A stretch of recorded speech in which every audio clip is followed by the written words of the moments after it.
in Gaza City. Now, let me bring in Vanessa Beeley. She's a writer and activist who's joining me from Damascus, the Syrian capital. Vanessa, good to have you with us. So, you're aware of the situation and what Palestinians are going through. And this is the vote of the Security Council on the Russian initiative to establish a truce and open up a humanitarian corridor. It's badly needed, as you know. The vote's only 5 countries for, 4 countries against, 6 abstentions. 6 abstentions, it means they don't care what's happening to Palestinians. And 4 of them outright, they say, no, they don't need any humanitarian aid. Your take on that? Well, hardly surprising, as members of Netanyahu's administration and government are also saying that there is no humanitarian crisis in Gaza, which is an outright lie. I mean, I was in Gaza in 2012 during the Israeli aggression, and actually when Ashraf was speaking, you can hear the constant buzz of the drones overhead that can carry out an assassination at any time. It's not just a question of the bombs from the planes, but also from the sea, from the helicopters, from the tanks on the border.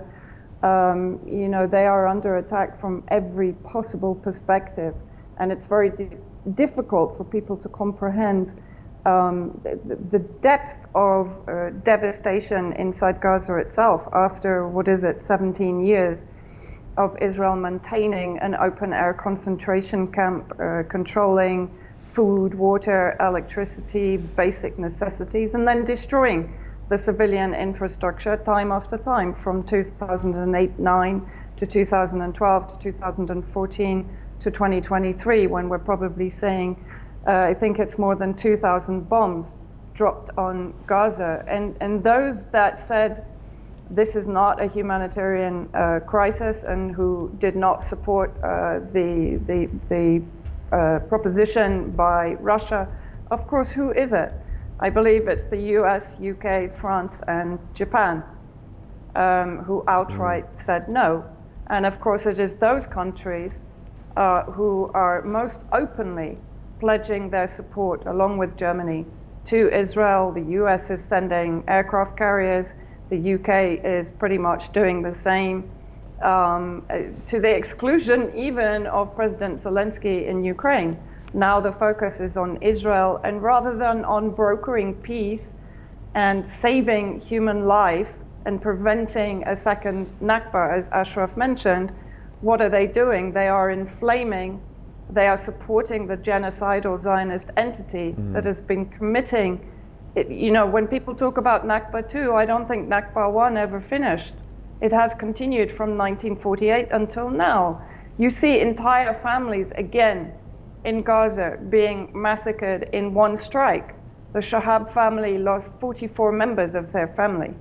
This is an ongoing ethnic cleansing. And to see the images of the evacuation from one side of Gaza to the other, it's like we're, you know, as someone said on social media, we're seeing the Nakba, but now in highly defined color images that are coming out of Gaza. It's utterly disgusting. Right. And Vanessa, in the midst of this, Western countries, like, let me mention Germany, for example, instead of trying to find some way to help the Palestinians and to stop this, German foreign minister is warning Hezbollah and Iran. And the very same Germany that supported Iraq's dictator Saddam Hussein to wage a war against Iran, equipped the dictator with all kinds of banned weaponry and chemical warfare. Now they are warning Iran and Hezbollah. Yeah, I mean, you know, it's quite extraordinary what we're seeing. I mean, we've seen NATO member states basically supporting Nazi brigades and the renaissance of Nazism in Europe, effectively. And now what do we see? We've seen them supporting Al-Qaeda and ISIS inside Syria.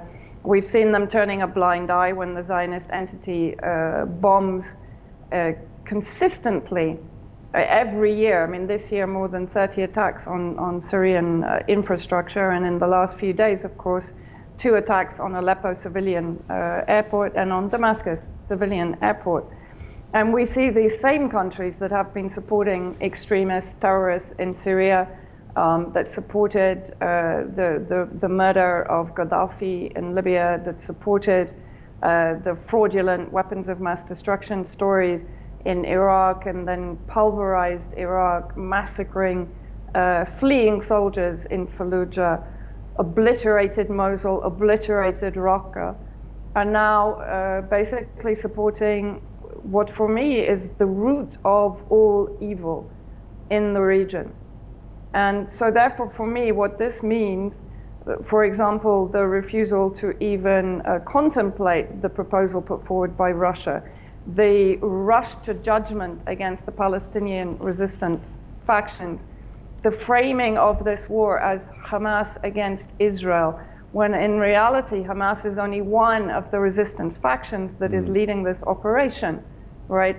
But this framing enables them to criminalize Hamas and to come to the support of Israel. It's complete manipulation again, and we've seen it multiple times, of public opinion in order to support what is effectively their military outpost in the Middle East that has been pivotal to the wars that the West has waged in the Middle East, including in Syria, where Israel has supported Al-Qaeda and ISIS factions inside Syria to the point where it's provided medical aid, it's provided weapons, it's provided safe exit for white helmet members, and mingled amongst them were terrorist leaders.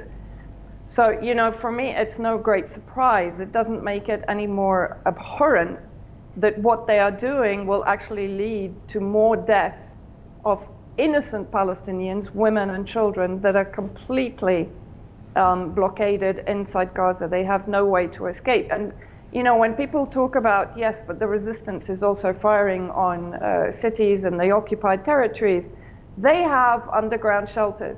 They have bunkers. They have somewhere they can run to where they are safe. Gazans have nowhere to go.